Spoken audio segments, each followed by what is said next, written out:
We're going to turn now from Manhattan to a much broader subject, and that is tech and China. And we welcome Michelle Giuda. She is director of Purdue's Krach Institute for Tech Diplomacy. She served as Assistant Secretary of State and then as acting Undersecretary of State under President Trump. So thank you so much for being with us. Appreciate it. Part of the reason that we wanted to have you on is there is a report now that the United States has stopped giving licenses for companies to export to Huawei. It's thought that might be part of a larger move to really cut off Huawei. Where are we with Huawei right now? Thanks, David. It's good to be with you. Well, this potential action, I think, would be another example of the momentum here in the U.S. that we've seen now under two administrations with regard to Huawei and the prioritization of U.S. national security in order to counter the techno-authoritarian efforts of the Chinese Communist Party. Would this action by the U.S. government regarding Huawei be important? Absolutely. Would it be a big surprise? No. Huawei has been on the Commerce Entity List since 2019 because of the threats that it poses to U.S. national security. It's been on the Pentagon's Chinese military companies list for supporting the PLA, the People's Liberation Army, with advanced technology.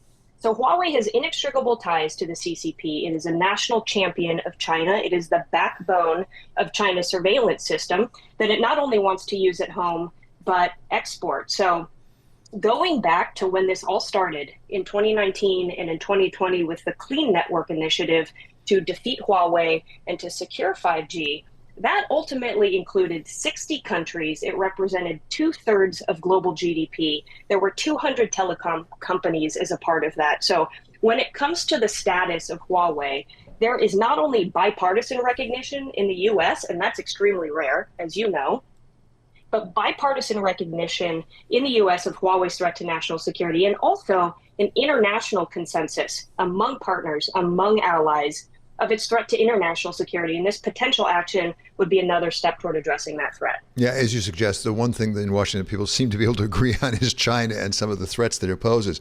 But it put together, if they fit together, different pieces that feel like they're a bit of a mosaic. You have the Huawei action on the one hand. You also had the action of the United States getting Japan and the Netherlands to agree not to export, ship to sell manufacturing equipment for semiconductors.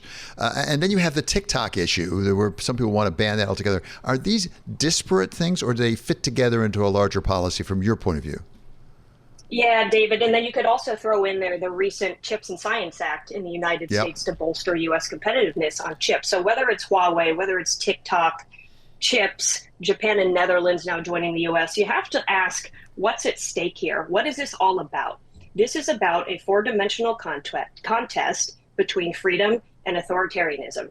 And that is diplomatic, economic, it's military, and it's cultural. And technology is at the crossroads of all of that. So what's at stake here when it comes to technology is our security, our freedom. And the consequences of losing that is that we're less free and less secure. So this potential action, again, is an example of this growing movement, whether it's Huawei or TikTok or some of these other items that you referenced, of this bipartisan, international, and really whole of country public and private sector recognition that if we want to secure freedom, we're going to have to secure high tech. It strikes me, and you know this infinitely better than I ever will, that a couple of things have changed. One of them is the extent to which military now depends upon semiconductors and tech. It's become a tech force more than actually just an army with military equipment. Number one. And number two, when it gets to tech, I mean, you can't talk about dual use. It's all dual use. Yeah, you're very right. And I think what we're seeing take place in Russia and Ukraine right now is a really example about the increasing role of emerging tech in that regard. Emerging tech has given Ukraine somewhat of a competitive advantage amid a war that is still being fought very much on traditional grounds, but emerging tech really helping them to compete in a war that Russia is waging in that regard. And I think to your point about this dual use of technology, you know, you don't have to look too far for the authoritarian playbook on how they use technology to advance authoritarianism in all of these regards: military, economic, cultural, and diplomatic.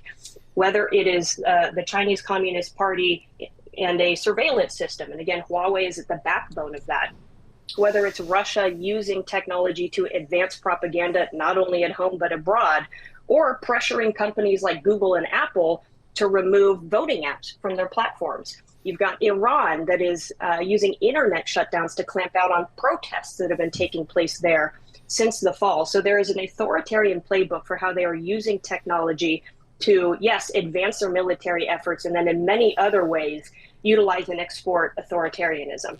You've been there. If I can ask briefly, do we have the resources in the federal government to deal with this? This is evolving so quickly. Well, I think the important thing here is that, yes, there are government actions happening, certainly, but this goes beyond government. I think, as I mentioned earlier, this is a whole of country, whole of free world approach. You referenced the fact that Japan and the Netherlands now are joining, linking arms with the U.S. to protect advanced semiconductors. But there's a big role for business here. And look, business leaders will be the first to tell you that China doesn't play fair. Yeah, that's we believe in the free market. Sounds exactly when right. somebody does. Yeah. Yeah. Thank you so much to Michelle Giuda. She's director of Purdue's Krach Institute for Tech Diplomacy. And this is Balance of Power on Bloomberg Radio.